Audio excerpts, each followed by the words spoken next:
Magandang umaga mga ka-happy hour. At narito ang mga balita para sa MBC TV Network News Update 9 AM edition.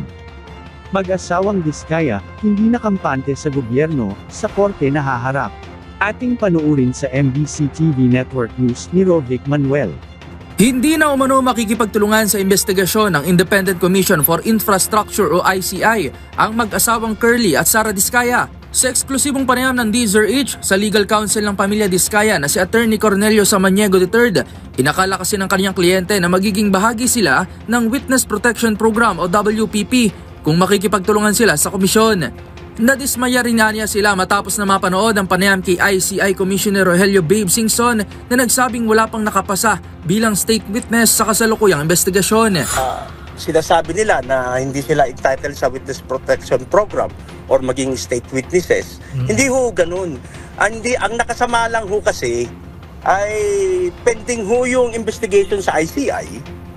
Ang nangyari, nagpa-interview itong si Commissioner Babe Singson. Opo. At hindi ho maganda para sa amin yung mga abogado ang dating.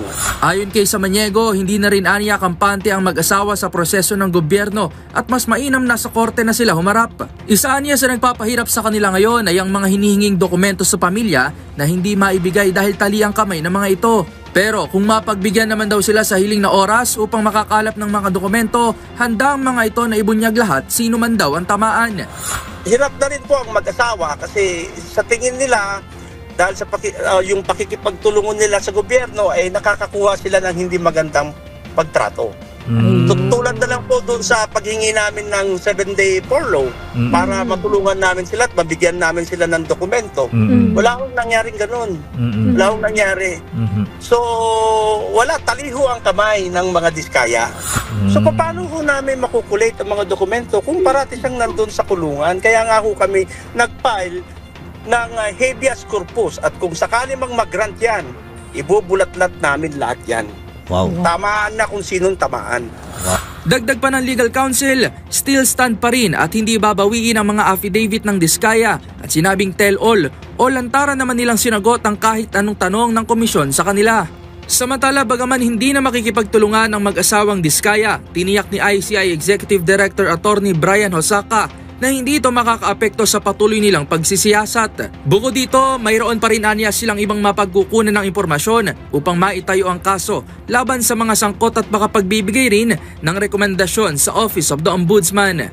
Para sa MBC TV Network News, ito si Rovic Manuel ng DZRH TV. Una sa Pilipinas, una sa Pilipino.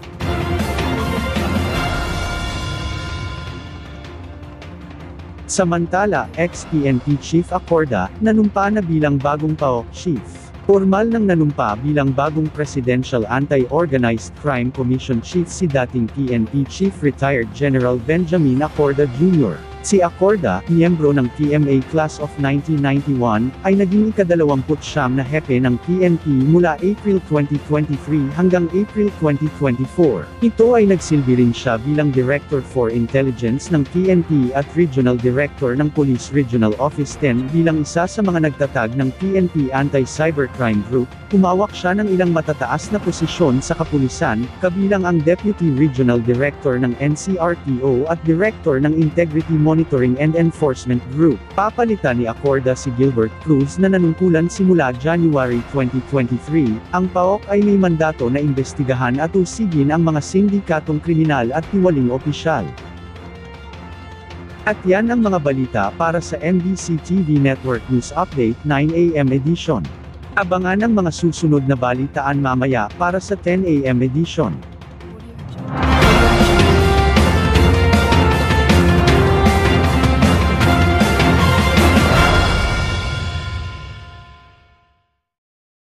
Mga ka-happy hour, kung gusto mong manood ang mga balita sa MBC TV Network News Update, mag-subscribe sa aming YouTube channel, i-like ang aming Facebook page, at i-follow sa aming TikTok account.